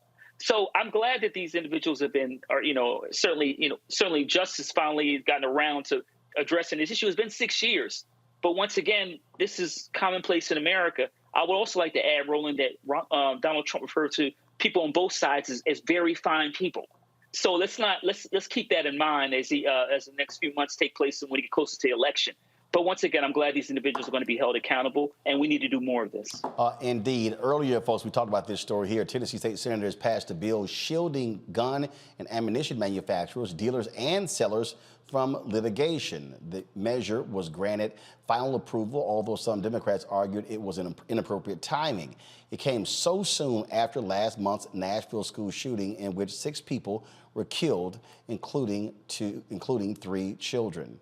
Remember, 2 Tennessee state representatives, Justin Jones and Justin Pearson, were expelled because they stood with the protesters battling this. The vote on the civil liabilities bill came as lawmakers considered countermeasures to keep guns away from troubled individuals. This, again, shows me the sheer stupidity, frankly, of these people, Candace. They don't care people were killed. They literally would rather protect these gun manufacturers than protect people, including children. And meanwhile, we know that several gun manufacturers have settled lawsuits for being responsible for marketing to young people and marketing to the people that actually go out and kill other people. So we know that they are saying, we know that we are guilty, let's hurry up and make this go away. What they're also saying is, guess what? In your face, we don't care, just like you're saying. They don't care. They're just making their point by showing that they have the power in order to do this. They absolutely don't care, and something has to be done. It's interesting how they can do what they're doing, but at the same time, what's going on the Tennessee floor in the House of Representatives, and those 2 young men, the Justins, carried out for absolutely no reason. Yep. What they're saying is, we're going to stick it to you, and we have the power to do it. We don't care. Folks, the U.S. House of Representatives is set to vote on a resolution that could block a police accountability package by the District of Columbia. The D.C. reform bill includes measures such as banning chokeholds and increasing public access to records and camera footage of officers. Republicans are focusing on crime in cities run by Democrats ahead of the midterms. Legislation was passed in response to last year's widespread protests against police brutality. President Joe Biden announced that he would veto the resolution pushed by the GOP if it passed. It is expected that a handful of Democrats will vote for the GOP-led resolution. These people are running around scared, Rebecca, of crime. It really is a joke because Republicans love talking about local control, except when they don't have the power. That's all this is. You know, I find it really interesting that people who are opposing what D.C. did to come up with some type of criminal reform of the criminal code, they're trying to blame the reform of the criminal code for increased crime. Well, if there's increased crime under the existing code, it makes sense that you reform the criminal code, right? And so that's exactly what DC advocates did with reform of the criminal code. But, more importantly, this shows the reason why it's so important for DC to actually have statehood, because there is no other city in America, there is no other state in America, especially the size of the District of Columbia, that isn't able to for its duly elected legislators to actually pass laws. This doesn't make sense that Congress is interfering. DC really needs to become a state. Larry, real quick. Yeah, so I'm a former Washingtonian, lived in the city for a number of years. And you, Roland, if you know Capitol Hill, this is constantly a fight over DC appropriation bills and whatever other legislation are passed by the city. So this is not a new battle. This is part of Republicans, what they've done in the 80s, 90s, and the 2000s, and talk about crime. And really what they want to do is put more black and brown people in jail. Indeed. All right, folks, got to go to break. We come back. I'll show you a speech the president of Ghana gave a few months ago. Really powerful speech speaking to African leaders. And so I just wanted to share that with you. We'll do so when we come back right here on Roland Martin Unfiltered on the Black Star Network. YouTube folks, hit the like button, y'all. Why are we not over 1,000 likes? I don't know why I do this every single day, y'all. This ain't that hard. When you log on, click like, move on. I see all y'all commenting back and forth. Hit the doggone button. It helps the algorithm, which helps drive revenue for us. A lot of y'all will here riding for free. So come on, get with it. Back in a moment. Lost my daughter. I didn't know where she was. So I had to figure out how to survive, how to eat, how to live. I don't want to go into the details because she's here, first of all. She may not want me telling that story. But possession of her, the family broke down, fell apart. I was homeless. I had to figure out, I didn't have a manager or an agent or anybody anymore, and I'm the talent. So I got to figure out how to be the agent. I had to figure out, how does business work?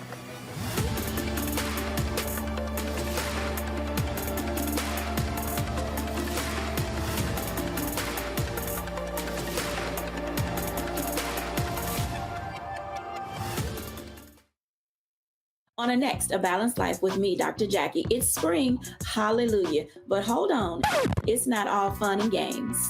With the sun and the warmth comes the need to clean, the clutter, mentally, physically, emotionally, socially. All of those things need to happen.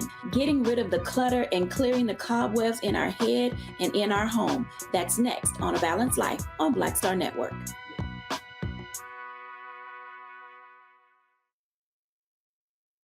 What's up? What's up? I'm Dr. Ricky Dillard, the choir master. Hey, yo, peace, world. What's going on? It's the Love King of R&B, Raheem Devon, and you're watching Roland Martin Unfiltered.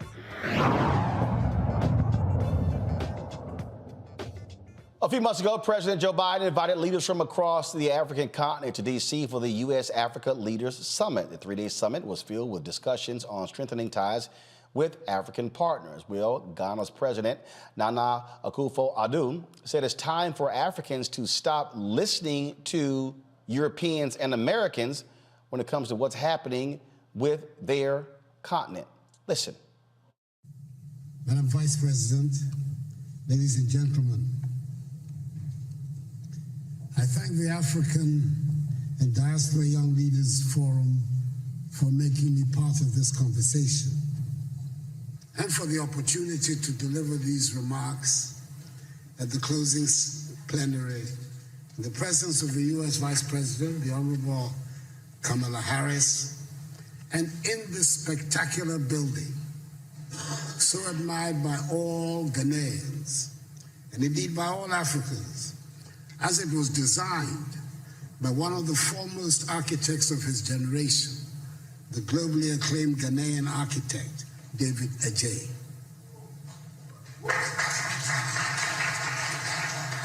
The forum has chosen the most relevant theme of Africa's contemporary situation, a theme which sums up the essence of African aspirations, amplifying voices, building partnerships that work. I've stated it before, that it sometimes appears the words Africa and Africans have more resonance outside the continent than inside. When we are home on our continent, it always seems very important to assert that we are Ghanaians, Ivorians, Kenyans, Nigerians, Swazis, Senegalese, Rwandans, South Africans, and Zambians.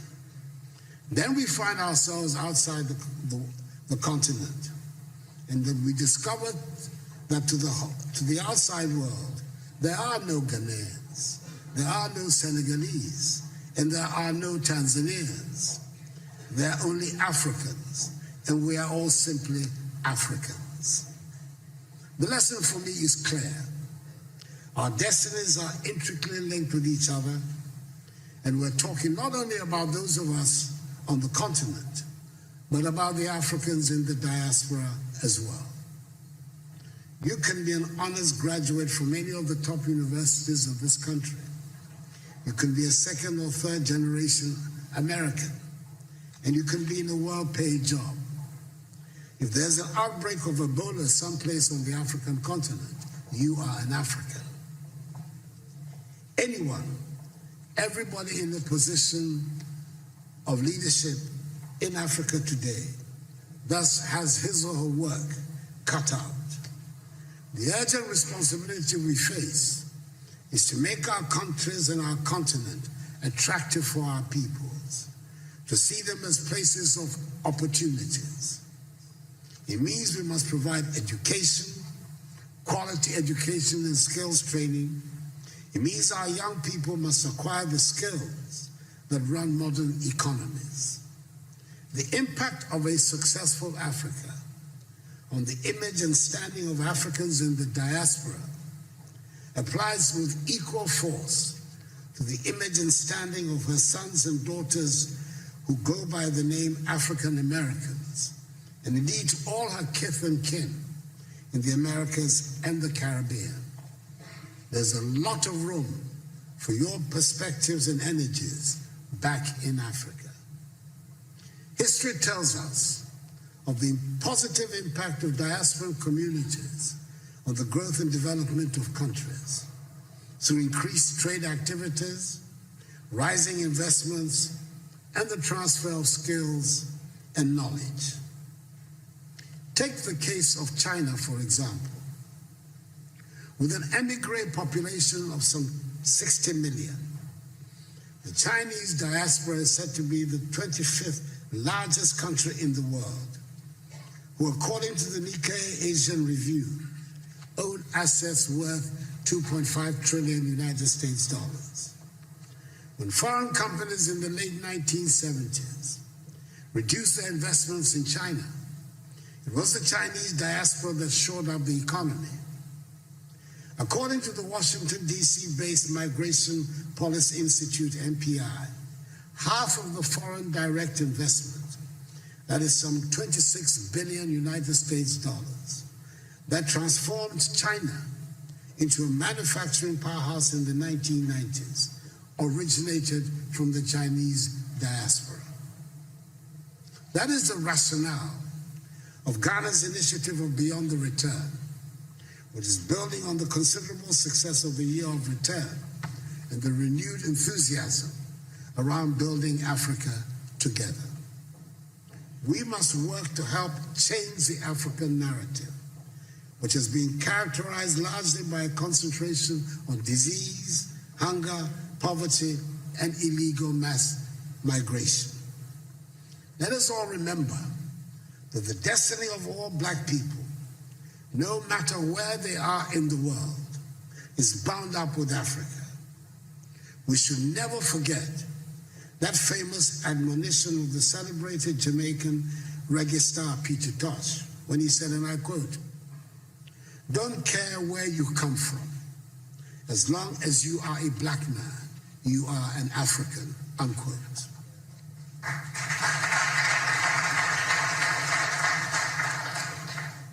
We must help make Africa the place for investment, progress, and prosperity, and not from where our youth flee in the hope of accessing the mirage of a better life in Europe, Asia, or the Americas. That is what the Beyond the Return seeks to do. So we can derive maximum dividends from our relations with the diaspora in mutually beneficial cooperation and as partners for shared growth and development. The second half of the 20th century witnessed a great blow for human progress and freedom when the African peoples, in the wake of Ghana's shining example, liberated themselves from the colonial and imperialist yoke and the racist ideology of apartheid and emerged as free, independent peoples to construct new nations of hope and advancement. The first half of the 21st century should consolidate this development and see the growth of modern, prosperous, technologically advanced nations within a united Africa, which would make a reality of the dream of the 21st century as the African century and bring dignity and respect to Black people all over the world. We've done enough talking, and dare I say we've had enough conferences and workshops.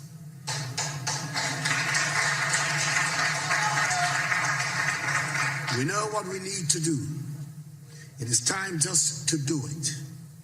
We've run out of excuses for the state of our continent. We have the manpower. We should have the political will. It is time to make Africa work. We have good reason to be proud of who we are and the beautiful continent that is ours with its vibrant cultures. The geographic space covered by Africa makes it the second largest of the 7 continents. It has 30% of the world's remaining minerals of value. It has some of the most breathtaking scenes on our planet. It has plants and animals that are wonders of the world and critical for the survival of the globe. I hear a lot about the need to change our narrative and tell our own good story. Ladies and gentlemen, as the saying goes, nothing succeeds like success. If we work at it, if we stop being beggars and spend Africa's monies inside the continent, Africa would not need to ask for respect from anyone. We would get the respect we deserve.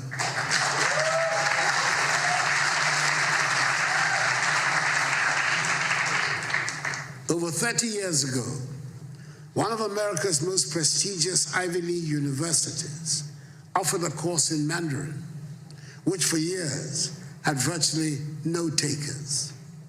Today, there is standing room only. And it is not because the course is any easier. It is because the position of China has changed. 30 years ago, 20 years ago, China was nowhere near where it is today. China does not ask for anyone for respect now. She does not need it. Let us make our continent the prosperous and joyful place it should be, and the respect would follow. I thank you for your attention. The reason I wanted to show that, Larry, is because he's absolutely right. And if we actually expand that, if we expand that beyond talking about the continent of Africa, that also speaks to Black America. Mm-hmm. When I listen to rappers and other entertainers talk about doing stuff for the culture,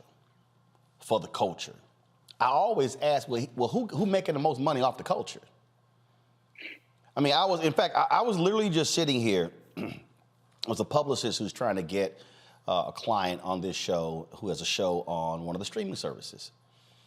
And she was like, you know, this person really, really wants to do your show. And I've had this person on before, my TV One show. And I said, if I do this, it's only because of this person. Because I have a standard rule against this, because these streaming services, they don't want to advertise. I said, now, they like my audience, so they want their talent on the show, but they don't respect the same audience to advertise. So they want our eyeballs to watch, but then they don't actually want to pay. And when I listened to what he was saying, and I think about Dr. King's speech at Mason Temple on April 3rd, 1968, with the Do Not Buy campaigns, when he said we must redistribute the pain.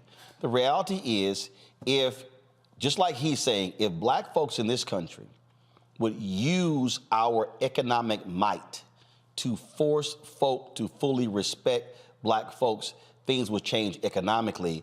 And I agree with him. I'm tired of the conferences. I'm tired of the summits. I'm tired of the workshops. I agree 110%. And listen to him talk reminded me of Garveyisms, UNIA. And I know you named that. You talk about Garvey and the Black Star shipping line, the Black Star Network. So like I said, this idea, and also remember one of the principles of Kwanzaa relates to this idea of economic independence. And, this is really an important topic, and I was glad he delivered a magnificent speech. But it really is critically important, like you talk about in terms of the continent, but also in terms of African Americans here in the United States, this idea of collective responsibility, bringing our resources together, making sure we support our community, support black-owned businesses. You've talked on your show a lot about in terms of black-owned media and continuously advocate to make sure that the federal government and various other corporations are putting the money into the black community, particularly black media. And you hit on a really important point, Roland, in terms of, when it comes to black folks, we in terms of we're the economic engine when it comes to the connection between culture and capitalism in the United States. And that could be a good and bad thing. But listen, it is time, like I said, I'm tired of all these conversations, these panel discussions. It is time for us to collectively put our resources together, build our community, and also connect with the brothers and sisters in the continent. Rebecca, what he laid out is important. And what he was also saying to the United States, don't just simply look at us as a poor child in need of help, in need of aid. No, it's investment. And the reason China is investing billions in the continent, they need its natural resources. But the reality is other countries do not want to invest. So therefore, that's one of the few places they can look to for investment. Despite Black Americans being under-resourced in this country, our homes undervalued, us paid less than our white counterparts, before the pandemic, we still had $1.3 trillion of buying power per year. And I think that's very important here because that means we have at least $1.3 trillion of investment that we can figure out how do we connect with the continent. Not only that with Black Americans, but thinking about the African diaspora in the Caribbean as well. There's a lot of power there. And I would even extend it to the African diaspora in Brazil. We are so powerful, and especially knowing that by 2050 on the continent of Africa, 25% of the world's population will be on the continent. That is definitely an investment opportunity. And I am very curious how folks like myself, we may not have the millions of dollars, but how on a retail level can we start investing specifically in sub-Saharan Africa? The reason why I link the two, Candace, is because, again, Black people in this country, we are very good at making other people rich. You look at how we over-index on cell phones and PDAs and apps and things along those lines, yet when it's a Black developer like Isaac Hayes III with Fanbase, the app is glitchy. Well, hell, Facebook and Twitter were glitchy as hell for a long time. And again, it is as if we really do have sort of this separate standard when it comes to what is Black, but then we complain about, well, what we don't have. Look, the African American Mayors Association is meeting here in D.C. this week. The news conference was today. We're going to be restreaming the whole news conference after this show. And I literally asked the question. I said, y'all are meeting with the administration. What are you going to say to President Joe Biden about the fact that the federal government spends $560 billion a year on contracts and Black-owned companies get 1.67% of the $560 billion? They spend $1 billion on advertising. Black-owned media only gets 1% or 51 million of the 1 billion. It's a money thing. It's a money thing, and it's also an imaging thing in terms of trying to make Black people understand their worth and value. We're talking about $1.3 trillion, as she said, during COVID. And, were we were we kind of allowed to and managed in a way to understand our value, to understand our contributions? I think one of the things that in that speech where he pointed out, just kind of, minimally there was just this whole idea that we are connected over here, Africans and Americans, only by, not by choice are we separated. And I think that when we think about what is going on in terms of making sure that Africa gets back into the fold in terms of what's going on here in America, since 2014, nothing has happened, right? So now this is the beginning of $55 billion infused in there to make sure that there is a connection in all of this. And I think that it's just a wake-up call for us to understand what's going on, our value, not only here, but across the other continents. Speaking of wake-up call, my next guest, we're going to talk about the issue of AI, how that could have devastating impact for millions of people. We'll explain next on Roland Martin Unfiltered on the Black Star Network. On the next Get Wealthy with me, Deborah Owens, America's Wealth Coach, Dexter Jenkins is a faith-based financial mentor with more than 20 years in the financial services industry. He's passionate about helping families build generational wealth. Even though I'm talking about things like prayer, I'm talking about things about reading the word, I'm talking about things like fellowship, I'm talking to members who are dealing with losing their houses, or I'm talking to members who, because of a lack of the handling their finances, they're working 2 and 3 jobs. And so what I'm finding is that they're not coming to church because they don't have a handle on their finances. We're talking how to get wealthy through faith and our finances on the next Get Wealthy, right here, only on Black Star Network. Hi, I'm Dr. Jackie Hood Martin, and I have a question for you. Ever feel as if your life is teetering and the weight and pressure of the world is consistently on your shoulders? Well, let me tell you, living a balanced life isn't easy. Join me each Tuesday on Black Star Network for a Balanced Life with Dr. Jackie. We'll laugh together, cry together, pull ourselves together, and cheer each other on. So join me for new shows each Tuesday on Black Star Network, A Balanced Life with Dr. Jackie.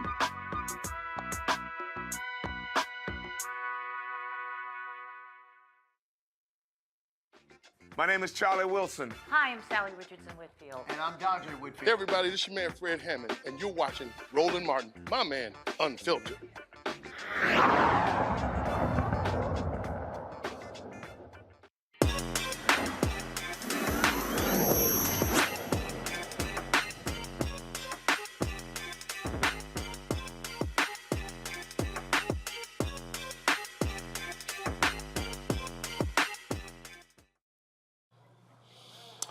All right, folks, if you've been paying attention to social media lately, you will see there's been a lot of conversation about AI-generated songs that literally are completely manufactured.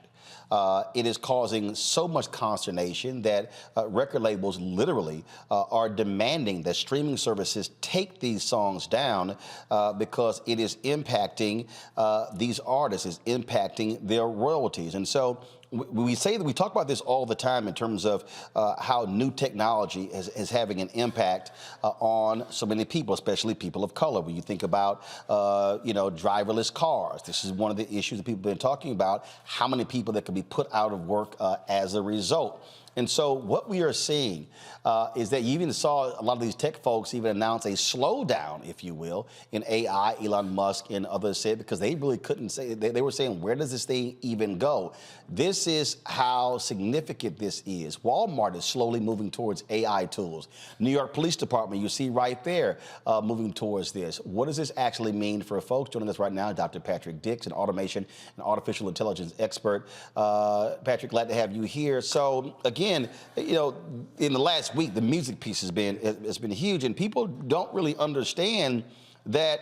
Again, people are saying a lot of these songs, they're like, it sounds better than for the original artist. These artists are saying, wait a minute, the artists, the writers, the publishers, all these people are saying, wait a minute, you're costing us money. We're just at the tip of the iceberg of this whole AI thing.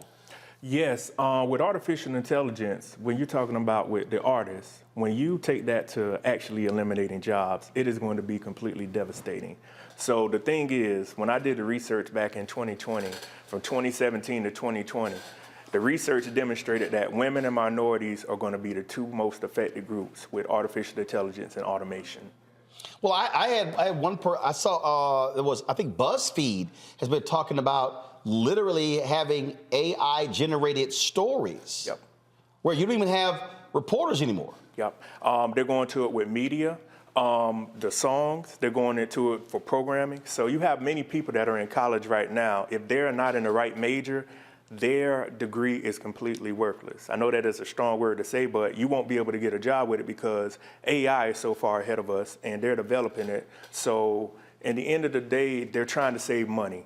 So AI can go out and do things that humans can't do. You know, they're using it in medicine and everything else. All right, so what do people do? How do you fight back? Because the technology is not slowing down. No, it's going to get faster. There are three things people can do. First off, they can retrain. Blue-collar jobs and white-collar jobs. When I talk about blue-collar jobs, I'm talking about HVAC electricians. Your job is in the union. When I talk about white-collar, I'm talking about automation, robotics engineers, automation engineers, software engineers. I'm talking about data science and data analysts. But first of all, you mentioned those blue-collar jobs, and this is what I've always said. Guess what? You can't send those to China. Your toilet gets clogged up, you're going to need a plumber. Yeah. And I know people are like, okay, but the reality is a lot of people who say, I don't want to do those jobs. Those jobs have become high five-figure, six-figure jobs. Yes, if you start the right kind of blue-collar business or get into the country right now, because what's going on too, the baby boomers are actually exiting the workforce, and there are no other people to go to technical schools to train. So you could be a multimillionaire with a plumbing business. And the second aspect is become the subject matter expert. There are many people with the self-checkout aisles you see in the stores. They're doing a lot of repetitive jobs. And the aspect of with women, they work a lot of administrative jobs. So women and men have to see how the software works and become the subject matter expert. Lastly, invest in the technology. I know people will say, well, I don't have money right now. You have to think about it. There are many rural towns, like I'm from in South Carolina, there are food deserts. Jay-Z invested with 2 engineers from Tesla. They have a trailer to where they drive around, and this trailer, if I'm correct, can produce about 20,000 pizzas. The thing now is this technology is brand new. If you can get ahead of it and see how you can invest and actually learn how it works, you can actually make yourself a lot of money. Questions from the panel. Larry, you first. Yeah, you talked about, blue-collar jobs, and there have been a number of reports from the Department of Labor, et cetera, at the federal level and state level in terms of the number of jobs that people are going to lose. Let's talk about, since we talk about racism on this show a lot, what kind of impact could AI, because individuals are creating AI, what impact when it comes to how this can impact Black folks, not only just in the workforce, but in terms of AI, in terms of that technology, in terms of stereotypes and misconceptions that we already deal with in general society? Well, with AI right now, I know that's one of the big things many people are talking about. Hey, the language is going to come out, it's going to discriminate, the pseudo code is against Black people or minorities. I would have to dig deeper into it, but one of the things I encourage people to do is if you want to prevent that, you have to learn how the actual programming language works to interject yourself into it to prevent that from happening. You mentioned the whole Jay-Z thing. Go to my iPad, please. It was a robot pizza truck startup, and they raised about $16.5 million. And so that's what you were talking about there. Rebecca. I know a lot of people are very skeptical about AI and talk about how it will replace jobs. We went through this before the Industrial Revolution, where a lot of manual labor then, it looked different after the Industrial Revolution. So my question is, how do we properly prepare the Black community now to understand what this movement is, how we could benefit, and how we could be a part of it? Those 3 things I listed, first, retrain. First of all, you have to realize and ask yourself, can your job be automated? I need everybody to do that. Can what I do, is it a repetitive task? Can it be outsourced? Second of all, become the subject matter expert. AI is here in programming. We call that garbage in, garbage out. If there's garbage being put into the language, there's garbage that's going to be distributed. If you can learn how the actual software works, you can actually keep your job. I'm not saying everybody's going to be able to keep their job, but we can try to keep as many people employed as possible. And lastly, invest into the technology. If you're in a rural area, you're in a small town, learn how this stuff works to invest into it and to bring opportunities to your people. One thing I say this here, that you could try to do AI in terms of what I do, knock yourself out, but that ain't gonna work, because the one thing, because the reality is you still gotta have some interaction with actual people, and how you connect with people and sources. AI can't do that. No. Candace, go ahead. Well, in terms of AI, as Roland is really referencing, there are some jobs AI cannot replace. So what are those arenas or jobs out there that you can think about that people can get interested in where AI is not going to have a place no matter what they do? HVAC, plumbing, electricians. As I was coming into Washington, D.C. earlier, they're building up. Once they start building something, they cannot stop building it. You know, with the summer coming up, you have technicians needed everywhere. Either in America, you're going to be helping build it or you're going to be maintaining it. And those blue-collar jobs, they will have a component of using computer software to analyze problems, but you cannot outsource how to fix or use AI to fix plumbing, electricity, cutting grass, landscaping, even trash pickup. Those kinds of things will always be here. And look, we've often talked about, I mean, when I remember when you had, when you saw people going to, you getting rid of cashiers at grocery stores and self-checkout. And then, look, the last time anybody actually went to a bank, I can't tell you the last time I actually went to a bank. And so as technology gets better, you've always had attrition when it comes to jobs. And it's interesting you're talking about those blue-collar jobs. I remember when I had my Washington Watch show, dude, this was 2011, 2012, and Sheila Johnson and her ex-husband Bob Johnson, they were talking about the trades and how we have to get back to that, because there was a period when American schools focused on trades, and then after the civil rights movement, they were forcing a lot of black kids in the trades and not college, and black folks were like, oh, wait a minute, we're not trying to have all our kids in trades. And so all the trades went away, and now you're seeing the resurgence there. And also, as you had so many different companies move to, again, where you're no longer doing the typical transaction, I think AI is going to have an impact in accounting and things along those lines. And so it is being smart about, okay, not what do I like today, but really how am I going to survive and eat 20, 30 years from now? Yes, the best thing that everybody could do, you have to think about what's going to be popular, not popular, what's going to be needed in 5 to 10 years from now. Machine learning, artificial intelligence, that is the world right now. It's not going anywhere. Once the technology gets refined, it's going to become cheaper, and it's going to it's just going to expand fast. But the other thing that I also say when it comes to AI is, and this is what I always talk about, if you have jobs that are completely dependent upon technology. Yeah. When the power goes out. Yeah. That's right. Your ass DOA.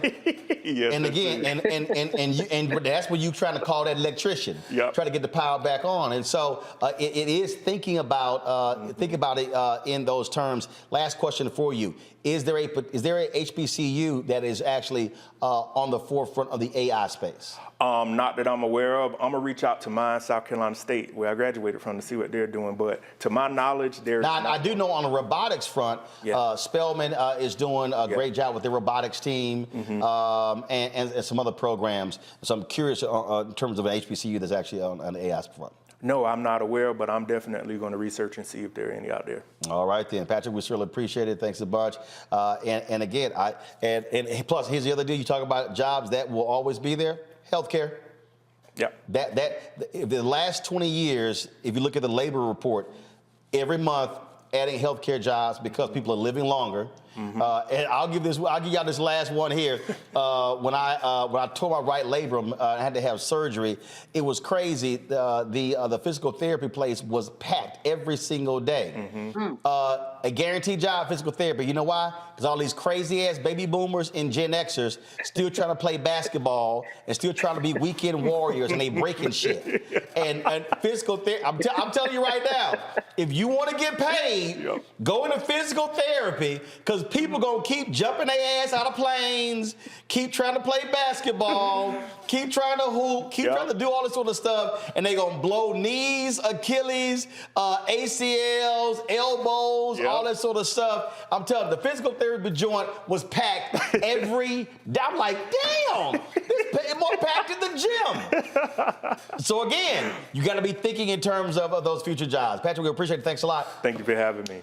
Candace, Rebecca, Larry, I appreciate y'all as well. Thank you so very much for joining us. Hey, folks, the African American Mayors Association, they are in D.C. We're going to be covering their conference over the next 3 days. On Friday, they got a big powwow with the mayor of the 4 largest cities. They're all African Americans. Karen Bass in L.A., Sylvester Turner in Houston, Lori Lightfoot in Chicago, Eric Adams in New York. We're going to be carrying that live as well, so stay tuned to the Black Star Network for coverage of the African American Mayors Association. Folks, that is it. I'll see y'all tomorrow right here on Roland Martin Unfiltered. Be sure to support us in what we do. Download the app, Apple phone, Android phone, Apple TV, Android TV, Roku, Amazon Fire TV, Xbox One, Samsung Smart TV. Also, support us by joining our Bring the Funk fan club. Your dollars make it possible for us to do what we do. Y'all, all this stuff costs. None of it's free. And so when you support us, you are supporting this show. You help pay for staff and others and all the stuff that we do. Check in money orders. Go to P.O. Box 57196, Washington, D.C., 20037-0196. Cash App, $RM Unfiltered. PayPal is R Martin Unfiltered. Venmo is RM Unfiltered. Zelle, Roland at RolandSMartin.com. Roland at RolandMartinUnfiltered.com. And, of course, support my book, White Fear, How the Browning of America is Making White Folks Lose Their Minds. Available at bookstores everywhere, including Target, Books A Million, Barnes & Noble, Amazon, and you can download it on Audible, folks. I'll see you tomorrow. Holla! Folks, Black Star Network is here. Oh, no punches! I'm real revolutionary right now. Support this man, Black Media. He makes sure that our stories are told. Thank you for being the voice of Black America, Roland. Stay black. I love y'all. All momentum we have now, we have to keep this going. The video looks phenomenal. See, there's a difference between Black Star Network and Black-owned media and something like CNN. You can't be Black-owned media and be scared. It's time to be smart. Bring your eyeballs home. You dig? Pull up a chair. Take your seat. The Black Tape with me, Dr. Greg Carr, here on the Black Star Network. Every week, we'll take a deeper dive into the world we're living in. Join the conversation only on the Black Star Network. Hi, I'm Dr. Jackie Hood Martin, and I have a question for you. Ever feel as if your life is teetering and the weight and pressure of the world is consistently on your shoulders? Well, let me tell you, living a balanced life isn't easy. Join me each Tuesday on Black Star Network for A Balanced Life with Dr. Jackie. We're all impacted by the culture, whether we know it or not. From politics to music and entertainment, it's a huge part of our lives, and we're going to talk about it every day right here on The Culture with me, Faraji Muhammad, only on the Black Star Network. I'm Deborah Owens, America's Wealth Coach, and my new show, Get Wealthy, focuses on the things that your financial advisor and bank isn't telling you, but you absolutely need to know. So watch Get Wealthy on the Black Star Network.